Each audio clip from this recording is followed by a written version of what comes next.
వ్యవసాయం మనం చేసుకుందాం. మన వ్యవసాయం మనం చేసుకొని రాబోయే తెలంగాణ రాష్ట్రంలో మన బీసీలు ముఖ్యమంత్రులుగా మన బీసీలు 10 మంది మంత్రులు కూర్చుంటే ఎంత అందంగా ఉంటుందా అసెంబ్లీలో. ఈ పాలమూరు కాడు ఉన్నటువంటి బిడ్డలకు కూడా చెప్తా ఉన్నా, ఈ బీసీ బిడ్డలకు చెప్తా ఉన్నా, పోయి చూసినా పోయి ఒకసారి అట్లా పోయి అసెంబ్లీ కాడికి పోయినా పోయి సీట్లు ఆడున్నాయో చూసుకోరు. పోయినా అట్లా ఖాళీ అనుకుంటారు. మీ ఆజ్ఞ ఉన్నాయి, పోయి అట్లా పోయి చూసుకొచ్చుకోరు. ఒకసారి పోయి యాడికి పోవాలి, వస్తాయి మీరే గేట్లు. గేట్లు మూసి ఏం చేసుకో, మనం ఇంటికాడ గేట్లు మూయమా మళ్ళా ఈ కోర్టుకు వస్తే. అందుకోసమే మీరేం అధైర్యపడకండి. మీ బిడ్డ తీన్మార్ మల్లన్న ఇలా తెగించి కొట్లాడి పరిగీసి నిలబడ్డా.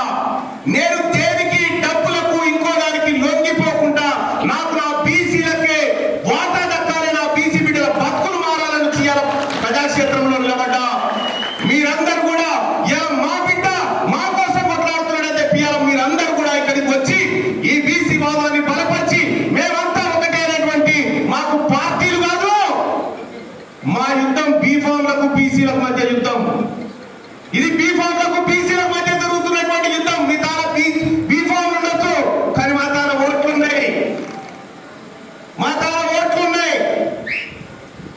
అందుకే ఈ బీసీల నినాదం వాటా దక్కాలి మనకి, ఆత్మగౌరవం, అధికారం, ఇస్సా ఇజ్జత్ హుకుమత్. బీసీల నినాదం ఏంది? ఇస్సా ఇజ్జత్ హుకుమత్, ఇస్సా ఇజ్జత్ హుకుమత్, ఇస్సా ఇజ్జత్ హుకుమతు. ఇది బీసీల ఆత్మగౌరవ పోరాటము. ఇది మన తల్లి మీద కొట్లాటకొస్తే అన్నదమ్ములం అంతా ఎట్లా ఒకటైతే పోయాలి, అన్ని కులాలను కూడా మనం బీసీలమంతా ఒకటి కావాలి. మన